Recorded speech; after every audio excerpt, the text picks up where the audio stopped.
एक छोटे से गांव में 3 जिगरी दोस्त रहते थे। आरव, मीरा और कबीर। तीनों को रोमांच और नई जगहों की खोज करना बहुत पसंद था। वे अक्सर जंगलों में घूमते, नदियों के किनारे खेलते और नई चीजें खोजने की कोशिश करते। एक दिन वे गांव के पुराने पुस्तकालय में गए। वहां एक बूढ़े ग्रंथपाल दादाजी बैठते थे, जो हमेशा रहस्यमयी कहानियां सुनाया करते थे। जब उन्होंने बच्चों को देखा तो मुस्कुराते हुए बोले, क्या तुमने कभी जादुई जंगल के बारे में सुना है? जादुई जंगल? मीरा ने उत्सुकता से पूछा। हाँ, दादाजी बोले, यह एक रहस्यमयी जंगल है, जहां जाने की हिम्मत बहुत कम लोग करते हैं। कहते हैं, वहां जादूगरों की एक दुनिया बसी है, लेकिन उसमें प्रवेश करने का रास्ता बहुत कम लोगों को मिलता है।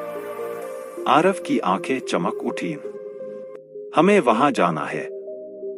क्या आपको रास्ता पता है? दादाजी हल्के से मुस्कुराए और पुरानी लकड़ी की अलमारी से एक धूल से भरा नक्शा निकाला। यह देखो, यह है जादुई जंगल का नक्शा। तीनों दोस्तों ने नक्शे को ध्यान से देखा। इसमें गांव से कुछ दूर एक गहरी घाटी दिखाई दे रही थी, जिसके बीच एक बड़ा पेड़ बना हुआ था। पेड़ के पास एक गुप्त दरवाजा था और नक्शे के पीछे एक अजीब संदेश लिखा था। जो सच्चे दिल से साहस करेगा, उसे जादू का वरदान मिलेगा। क्या हमें सच में वहां जाना चाहिए? कबीर ने थोड़ी घबराहट के साथ कहा। अगर यह सच निकला तो? मीरा ने जोश में कहा। आरव ने नक्शा मजबूती से पकड़ लिया। कल सुबह हम निकलेंगे। रात का इंतजार और रहस्यमयी घटनाएं। रात को जब वे सोने गए तो तीनों बहुत बेचैन थे। मीरा को सपने में एक अजीब सा जंगल दिखाई दिया, जहां पेड़ आपस में बातें कर रहे थे और चमकते हुए जुगनू रास्ता दिखा रहे थे। आरव को ऐसा महसूस हुआ जैसे कोई रहस्यमयी आवाज उसे बुला रही हो। और कबीर को लगा कि खिड़की के बाहर कोई हल्की रोशनी चमक रही है। सुबह होते ही तीनों दोस्त अपना जरूरी सामान लेकर नक्शे के अनुसार जंगल की ओर बढ़ चले। तीनों दोस्त नक्शे के अनुसार चलते रहे। रास्ते में घना जंगल आया, जहां सूरज की रोशनी भी बमुश्किल पहुंच रही थी। पक्षियों की अजीब आवाजें आ रही थीं और दूर कहीं पानी बहने की हल्की सरसराहट सुनाई दे रही थी। क्या हमें सही दिशा में जा रहे हैं? कबीर ने संदेह से पूछा। नक्शा कहता है कि हमें उस बड़े बरगद के पेड़ तक पहुंचना होगा, मीरा ने नक्शे को ध्यान से देखते हुए कहा। जैसे ही वे कुछ और कदम आगे बढ़े, अचानक उनके सामने घना कोहरा छा गया। यह क्या हो रहा है? आरव ने हैरानी से कहा। लगता है यह कोई जादुई कोहरा है, मीरा ने धीरे से कहा। अचानक एक हल्की सी आवाज आई, कौन है वहां? तीनों चौकन्ने हो गए।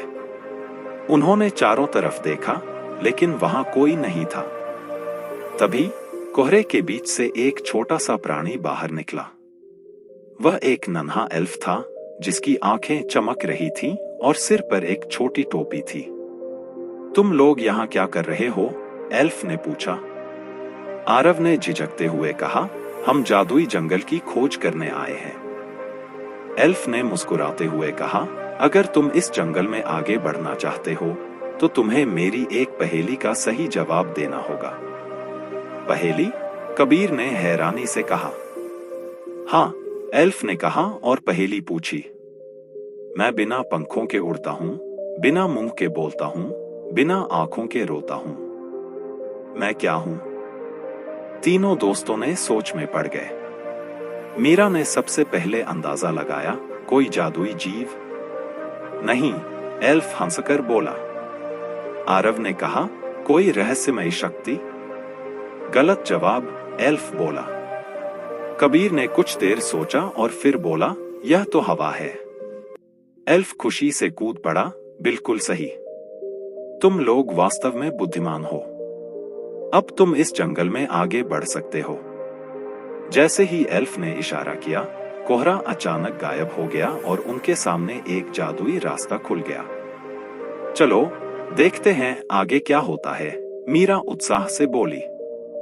जैसे ही कोहरा हटा, उनके सामने एक चमकता हुआ रास्ता दिखाई दिया।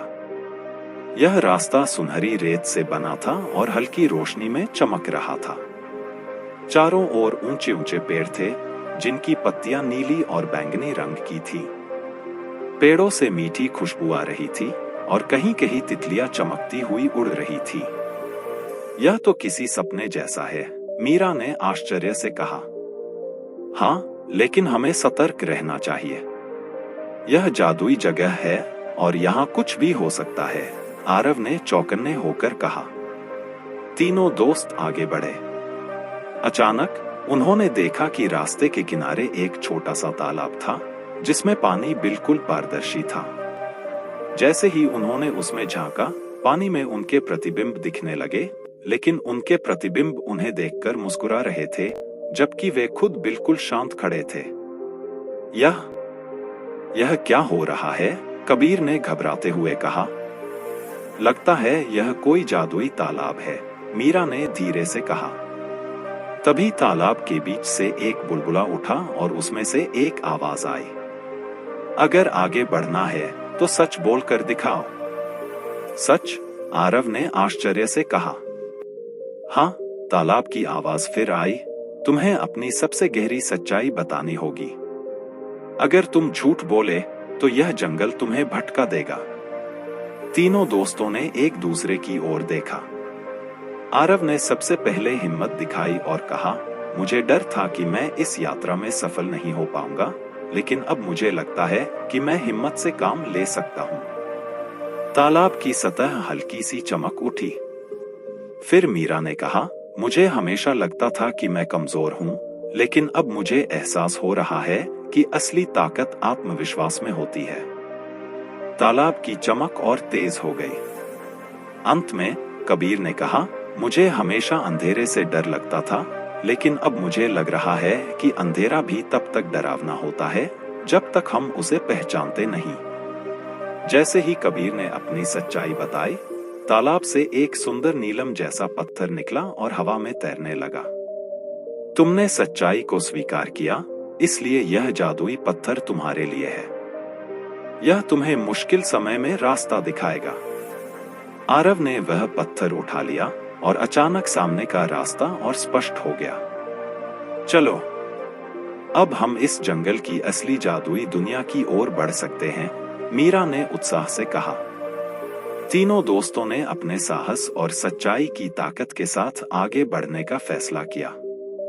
लेकिन क्या आगे और भी कठिन परीक्षाएं उनका इंतजार कर रही थीं? जादुई नीलम पत्थर के चमकते ही उनके सामने जंगल का रास्ता खुल गया। अब चारों ओर और भी अजीबोगरीब चीजें दिखने लगीं। पेड़ खुद ब खुद हिल रहे थे, फूल धीरे धीरे अपना रंग बदल रहे थे और हवा में सुनहरी रोशनी चमक रही थी। लगता है हम सही रास्ते पर हैं, आरव ने कहा। लेकिन हमें अब और सतर्क रहना होगा, मीरा ने सावधानी से कहा। थोड़ी दूर जाने पर वे एक बड़े पत्थर के पास पहुंचे, जिस पर कुछ लिखा था। जो इस जंगल के असली रहस्य को जानना चाहता है, उसे 3 चुनौतियों को पार करना होगा। तो यही असली परीक्षा है, कबीर ने उत्साह से कहा। पहली चुनौती, समय की भूल भुलैया। जैसे ही उन्होंने पत्थर को छुआ, उनके सामने एक विशाल भूल भुलैया बन गई। इस भूल भुलैया की दीवारें रेत की बनी थीं और हर कुछ मिनट में बदल रही थीं। अगर यह दीवारें हिलती रहीं, तो हम कभी बाहर नहीं निकल पाएंगे, मीरा ने चिंतित होकर कहा। हमें जल्दी सोचना होगा, आरव ने कहा। तभी कबीर को याद आया कि उनके पास नीलम का पत्थर है। उन्होंने पत्थर को हवा में उठाया और अचानक पत्थर हल्की रोशनी से चमकने लगा। उसकी रोशनी भूल भुलैया के सही रास्ते की ओर इशारा कर रही थी। चलो, इस रोशनी का पीछा करते हैं, कबीर ने कहा। वे दौड़ते हुए आगे बढ़े और सही रास्ते से भूल भुलैया पार कर ली।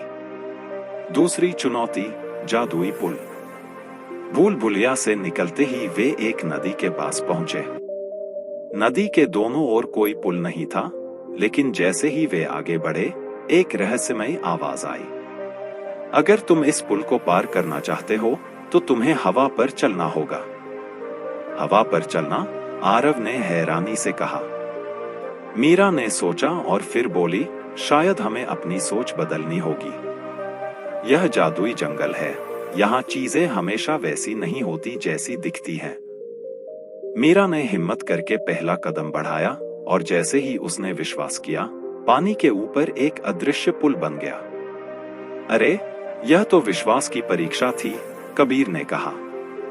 आरव और कबीर ने भी मीरा की तरह विश्वास के साथ कदम बढ़ाए और सच में उनके नीचे भी अदृश्य पुल बनता गया। वे आसानी से नदी पार कर गए। तीसरी चुनौती, छाया का रहस्य। अब वे एक खुले मैदान में पहुंचे जहां चारों ओर अजीब सी शांति थी। अचानक उनकी अपनी छायाएं उनसे अलग हो गईं और हवा में तैरने लगीं। यह क्या हो रहा है? कबीर घबरा गया। तभी एक गहरी आवाज आई, अगर तुम खुद को पहचानते हो तो अपनी सही छाया को ढूंढो। उनके सामने कई छायाएं आ गईं, कुछ लंबी, कुछ छोटी, कुछ बिल्कुल अलग। अगर हमने गलत छाया को छुआ तो क्या होगा? मीरा ने डरते हुए पूछा। शायद हम हमेशा के लिए इस जंगल में खो जाएंगे, आरव ने गंभीरता से कहा। उन्होंने ध्यान से अपनी असली छायाएं पहचानने की कोशिश की। अचानक आरव को याद आया कि उनकी छाया हमेशा उनके हर कदम के साथ चलती थी। हमें आंखें बंद करके अपने दिल से महसूस करना होगा कि कौन सी हमारी असली छाया है, आरव ने कहा। तीनों ने आंखें बंद की और अपने दिल की आवाज सुनी। जैसे ही उन्होंने अपनी सही छाया को छुआ, बाकी छायाएं गायब हो गईं। हमने यह भी पार कर लिया, मीरा खुशी से बोली। जैसे ही वे आगे बढ़े, जंगल की हवा बदल गई और उनके सामने एक विशाल सोने का दरवाजा खुल गया। लगता है अब हम जादुई जंगल के असली रहस्य को जानने वाले हैं, कबीर ने उत्साह से कहा। अगले भाग में क्या यह दरवाजा उन्हें जादू का वरदान देगा या कोई और परीक्षा इंतजार कर रही है? तीनों दोस्त अब उस विशाल सोने के दरवाजे के सामने खड़े थे। दरवाजा चमक रहा था और उसके ऊपर कुछ लिखा था। केवल वही इसे पार कर सकते हैं जो इसकी असली कीमत समझते हैं। इसका क्या मतलब हो सकता है? मीरा ने सोचा।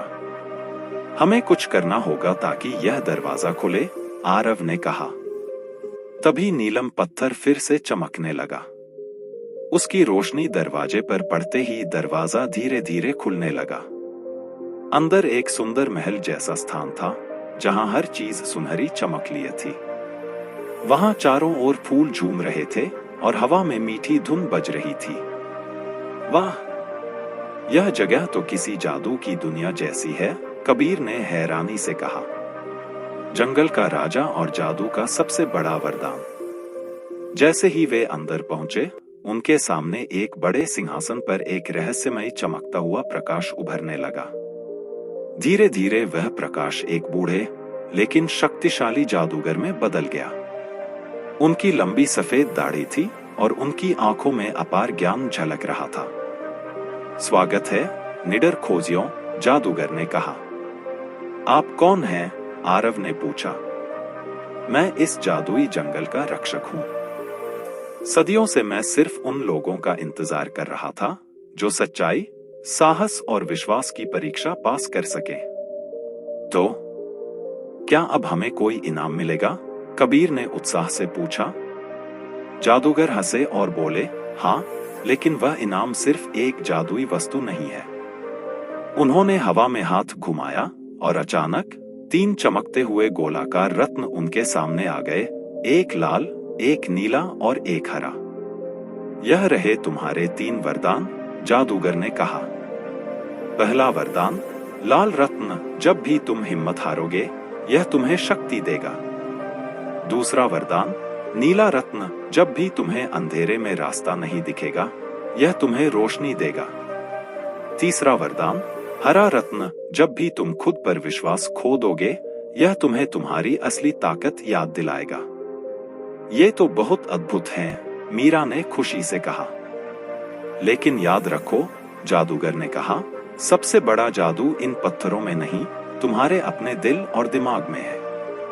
इन पत्थरों का असली जादू तभी काम करेगा जब तुम खुद पर भरोसा करोगे। तीनों दोस्तों ने विनम्रता से सिर झुकाया और वरदान स्वीकार कर लिए। घर वापसी और सबसे बड़ी सीख। अचानक जादूगर ने एक मंत्र पढ़ा और उनके चारों ओर सुनहरी धुंध छा गई। जब धुंध हटी तो वे वापस अपने गांव में थे, ठीक उसी जगह जहां से उन्होंने अपनी यात्रा शुरू की थी। हम वापस आ गए, कबीर ने आश्चर्य से कहा। लेकिन क्या वह सब सच था? मीरा ने कहा। आरव ने अपनी जेब में हाथ डाला और वहां तीनों जादुई रत्न चमक रहे थे। हाँ, यह सच था, आरव मुस्कुराया। अब वे तीनों पहले से ज्यादा साहसी, समझदार और आत्मविश्वासी बन चुके थे। गांव वालों को जब उनकी इस जादुई यात्रा के बारे में पता चला तो वे हैरान रह गए। हमें इस कहानी को हमेशा याद रखना चाहिए, मीरा ने कहा। हाँ, और हमें इसे दूसरों को भी सिखाना चाहिए कि असली जादू किसी भी जादुई शक्ति में नहीं, बल्कि हमारे आत्मविश्वास और सच्चाई में है, आरव ने कहा। सीख। सच्ची ताकत हमारे अंदर ही होती है। विश्वास और साहस से हर चुनौती को पार किया जा सकता है। असली जादू किसी वस्तु में नहीं, बल्कि हमारे दिल और दिमाग में होता है। और इस तरह आरव, मीरा और कबीर की यह जादुई यात्रा खत्म हुई, लेकिन उनकी सीख और रोमांच हमेशा के लिए अमर रह गए। अगर आपको यह कहानी अच्छी लगी हो तो लाइक कर देना। आपने अभी तक इस चैनल को सब्सक्राइब ना किया हो तो सब्सक्राइब कर लेना। आपका हर दिन शुभ हो। धन्यवाद।